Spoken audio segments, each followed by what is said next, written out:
Welcome, ladies and gentlemen. It's 2025 and we are back. I know it's been a while. We haven't had a chance to sit down and bring you all the latest on what has been happening around world football. Well, as you know, it gets crazy sometimes. A lot of things were happening around and behind the scenes. So we didn't have a proper chance to sit down and do what we promised that we would do it for you as our subscribers and our supporters.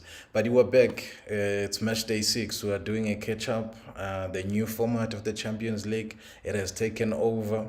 We thought we would hate it. We thought it was too much for the players. Well, basically, it is still too much for the players in terms of the amount of games that they play. But oh my, the type of excitement that we've been yearning for, the type of football that we've been seeing, it just keeps growing, and the level keeps going up so much. Without taking much of your time, we're gonna go through match day 6. Like I said, a lot of games have already been played. Remember, now we're halfway through the season. It's 2025 January. That means we're halfway through the season. Everything I'm talking about, your Premier League, your Bundesliga, your La Liga, your League One. A lot of leagues are just halfway through. Your Premier Soccer League and PSL, every league is halfway through. We're halfway there. We are seeing a lot of clubs signing. I mean, it's January, so they are signing, making signings. We're seeing teams bolstering their squads, and some teams are hesitant on bringing on new players. Some coaches are saying they're satisfied with players here and there, but we're yet to see all that, how it's going to end at the end of the season, come June, come May, for some leagues, for some countries. When the season ends, we will see if those acquisitions that they made here in January, that they made at the start of the seasons, have they been fruitful? Yes or no? That will be the big question, and we will be right there. I promise you, this time we're here to stay, we're here to work, we're here to grow. So please, if you haven't subscribed, please subscribe on the button below, and do drop us your comments every now and then to give us your take on what is happening. We have a bigger vision for this, and hopefully it's gonna grow through your support. But without further ado, let me just go through everything. Match day 6. Like I said, I can't go through all the games, selecting the every game that has been outstanding, but there were games that were outstanding that I was watching. I was watching the high level of intensity that teams were bringing. I was watching the tactical awareness. I was watching how structured teams move, how teams move on the ball, without the ball, how do they transition. And there were some players that stood out for me. And one thing, and that has always been said, it's no secret in football. When you have a solid midfielder, things move swiftly for you. When you have a 6 or you have an 8 that can run non-stop, that can do the basics of football, nothing can go wrong. So this time we'll be looking at the Champions League. Like I said before, it's match day 6, and look at this. We are looking at the Champions League. We are looking at the teams that have been playing very well, and the players that stood out for me. Players that showed ambition, players that were, how can I say it? Players that showed that they can play at a higher level, way better than we thought we knew, and they just keep showing us that they are brilliant footballers. And for me, the player that stood out for me this match day 6, and it's been evident, and it's for Liverpool, Wataru Endo. What a player. My oh my, what a player. Wataru Endo, very good on the ball, tactically aware. He's your kind of ordinary 6 with the mixture of the modern football kind of a 6. You're no nonsense defender, but this one is a no nonsense kind of a midfielder. And he just does all the things that needs to be done on the ball. He's just so good on the ball. He plays so well. He understands the game. he knows when to attack, when to get in between the lines, and cut in through. And he has impressed me the most. And as you can see, I'm a Liverpool fan. That is no secret to the people that already know me. It was always boggling my mind on games whereby why would Arne Slot, the new Liverpool coach, not give him a chance at 6, towards the end of the game. I know Endo is not fast. I know Endo tactically and technically he's not better than Gravenberg, and that's my opinion. Gravenberg is a bit having an upper edge over him. That's another player we're gonna talk about on a different day, on a different show. He's so good on the ball. The way he runs with the ball, the way he does the things that he does on the ball is just, my goodness. I cannot begin to, he's so grown in the past few months. But yeah, he's a level above, Endo Wataru. But and Endo understands his role at Liverpool and the role that he plays on his positions. He doesn't do much. He doesn't put himself under unnecessary pressure. He will just be there, do the nice things, the basics, cut those lines, get inside, you know. And let's look at this clip that's gonna play here. The way what he does and what he brings to Liverpool, he can cut in between those lines when no one is watching. He knows how to get in between there. Check at that. Look at that. He makes things easy. He does the basics, collects, distribute, and that's another quality we found about him. And he brings that stability to the midfield. He doesn't lose the ball that easy. He doesn't mix a lot. He just does the basics, take pass, interconnect with the center backs, interconnect with the left winger or right wing back or left wing back, whoever is next to him, connect with his 10. He's not a very good passer of that dangerous pass on that final third. No. What he does is he keeps the ball very close to him and he passes where it's necessary. He gets into space to help his teammates and say, you know what, I'm here to help, give me that ball, put it on my feet, let me do something. And that is one of the players that impressed me the most. And I've been asking myself, why is Arne Slot not giving that kind of a player at least a bit of minutes? Because what that kind of a player does when you're in that situation whereby you are leading and you're playing a very good opponent, you're playing, let's say, your Man City, you're playing your Newcastle, you're playing your Fulham. It's those kind of games for Liverpool whereby you feel it's not happening. They played Manchester United recently at home at Anfield, and Liverpool drew 2-2 when everyone thought it was going to be an easy walk in the park, but it wasn't.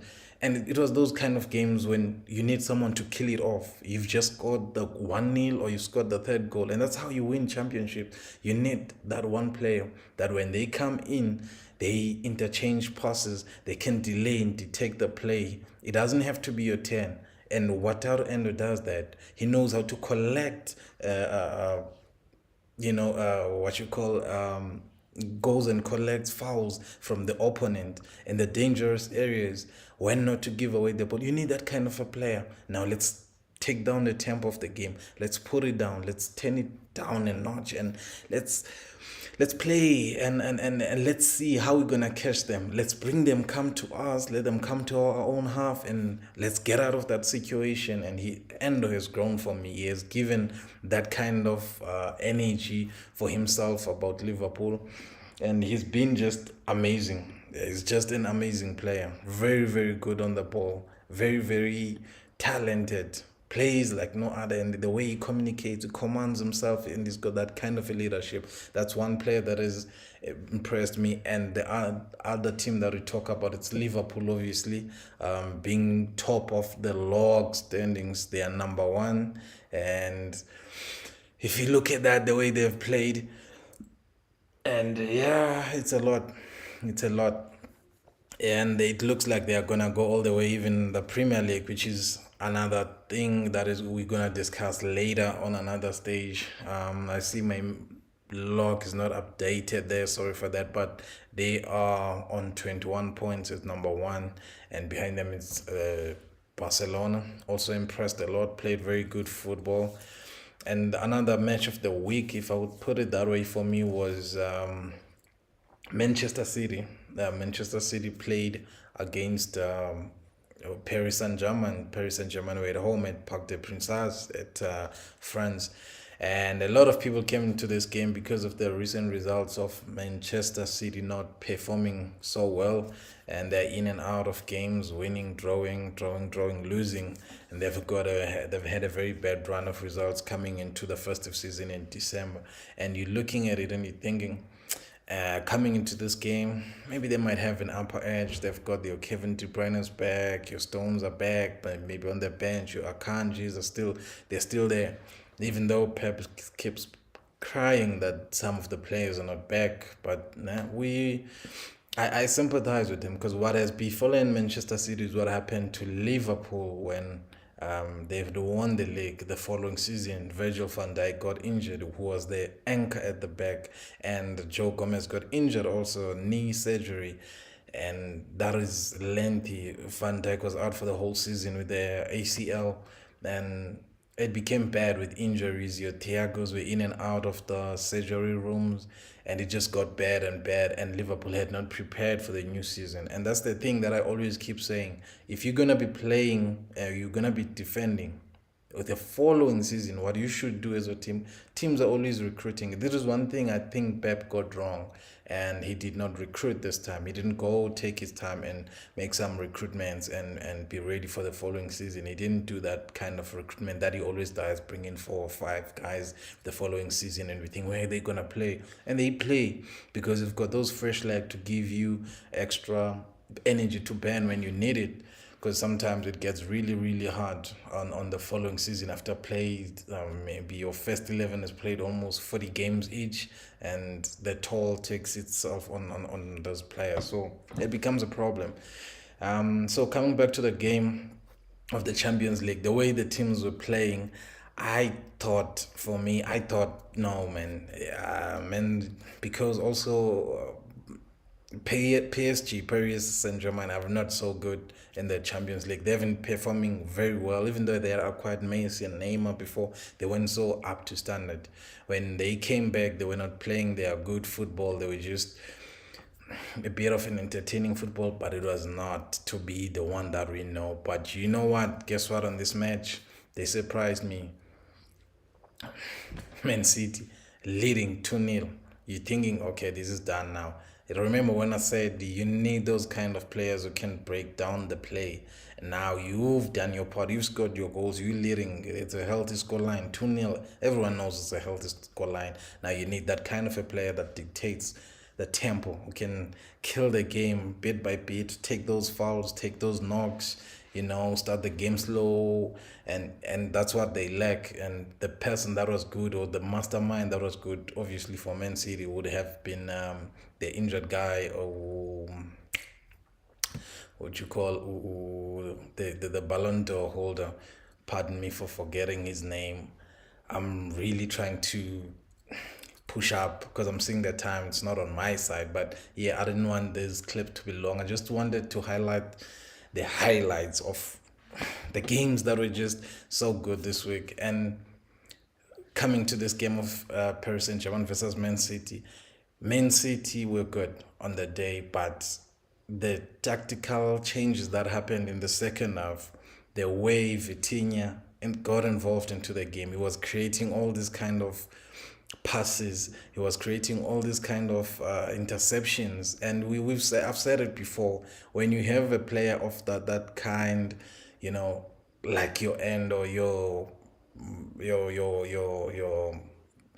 Vitinha, you've got a player that can do all kinds of damages. He can do a lot of things, and is likely, I would say, again, that's my opinion, Vitinha is likely, if you put him on rankings, you'd still put him higher over. And remember, there was a season when Liverpool were linked to the guy, and he ended up signing for PSG. And last season, he was not in great shape. He got injured and he was struggling a bit. But it looks like this season is back. It looks like this season he's here to stay. And my, guess what? He's been phenomenal. And That's Vitinha for you. And my goodness, what a guy. What a guy. What a guy. Just check out these highlights. Check out these highlights. He's just phenomenal. I hope UEFA won't kill me for the using their. Okay, let's do it like that. Yeah, I hope you can fully see it now. That's the kind of player. This is the kind of player that he was. The interceptions that he makes, the involvement that he did. He's the guy who recently, for me, changed the game against City, making those interceptions, helping out in defense, starting the play. Let's get involved. Let's move with the ball all over again. That's Vitinha. He was just instrumental in the game. He was superb. And that second half, he turned it around. You remember, Man City were leading 2-0.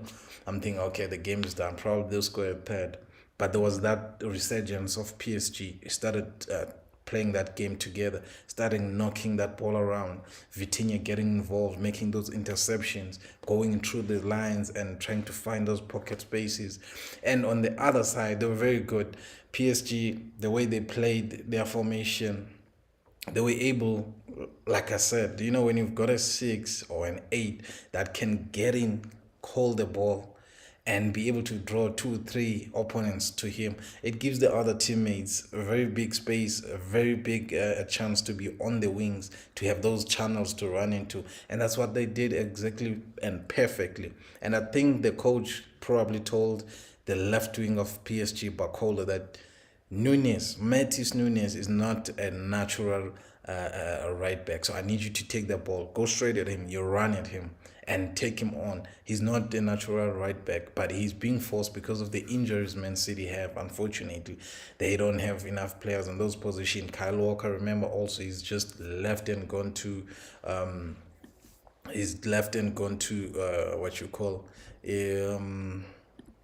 he's gone to AC Milan. So it's just it's a mess for Man City. It's a mess, but I don't feel for them. They've won a lot of five Champions League in a row, and they've enjoyed the success. But I think it's also time for we get new champions, and it looks like Liverpool might get in and win it.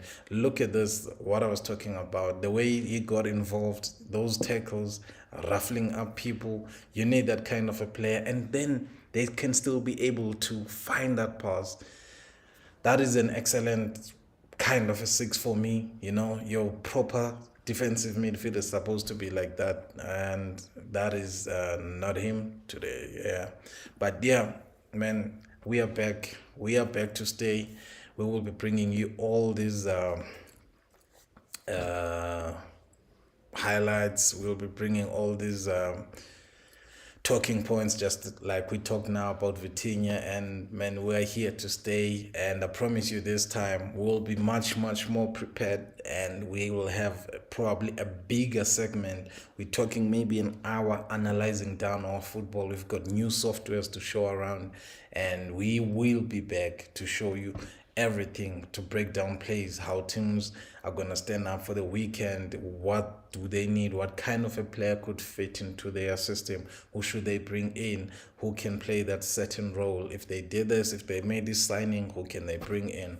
So yeah, thank you so much for tuning in, guys, and I'm hoping and I'm relying on your support. This channel has the ability to grow, and we will grow it. I promise you, this is the year that the Lord has made for us. We will rejoice in it.